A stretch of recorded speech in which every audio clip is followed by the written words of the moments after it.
Did you know that democracy was invented by the Greeks and Romans? Well, it fucking wasn't. But they tell you all kinds of horse shit in public schools.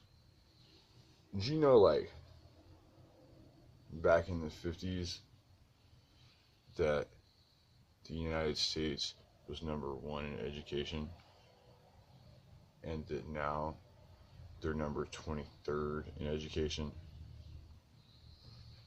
The shit is on purpose.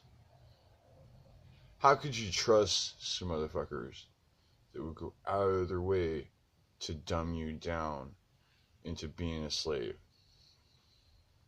whether they call it slave on the surface or not?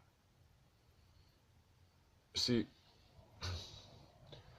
back in the day, over in the East Coast, there used to be these 5 tribes of Indians, right? These 5 tribes of the First Nations of the continent that we call North America.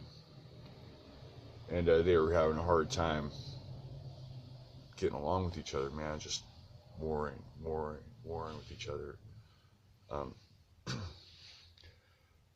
couple of those tribes included the Mohawk, the Seneca Indians. But one particular guy, decided to sew up the problem, man. So he started going around to these other tribes and talking to people and sitting in council and trying to come up with a solution for the problem they were having. Do you know what I'm saying?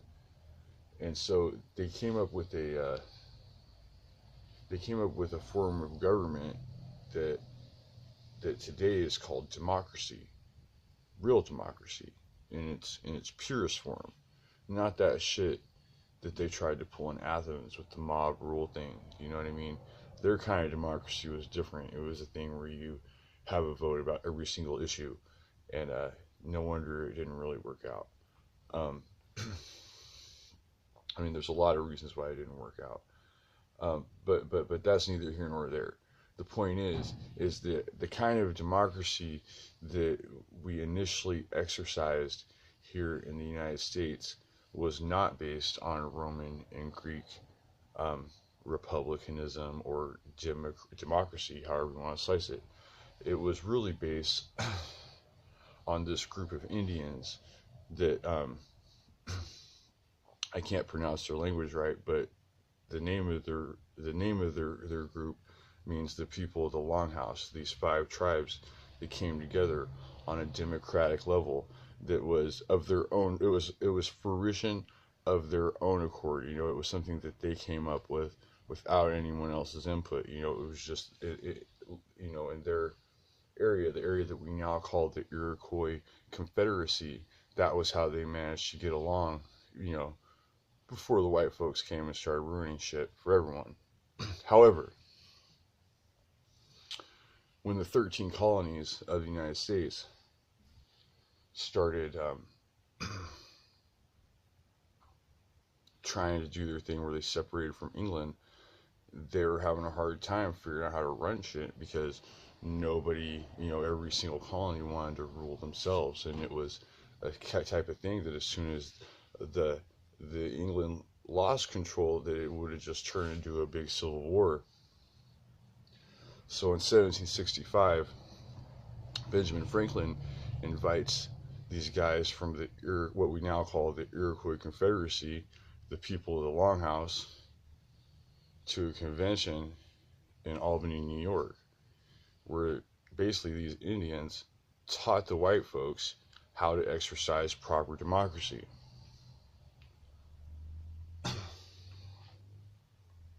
Not only did they teach them how, but in an aspect, they wrote the Constitution for them.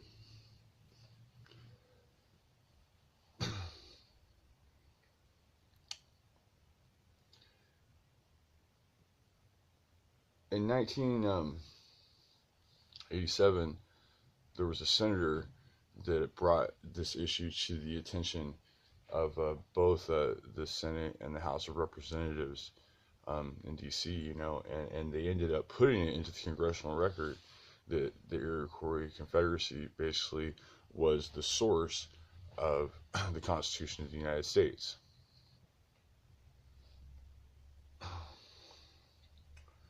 What a bunch of assholes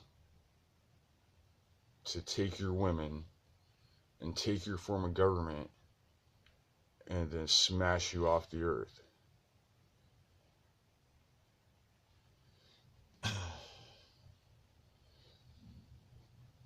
In 1868,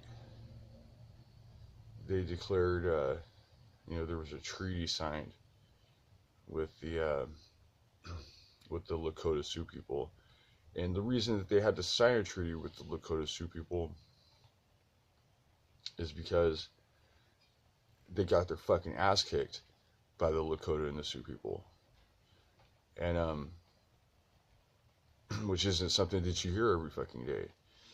There was also another treaty signed over here on the West Coast with Captain Jack of the Modoc tribe. It was a treaty. You know why they had to sign a treaty with the Modoc Indians? Because the motherfuckers lost.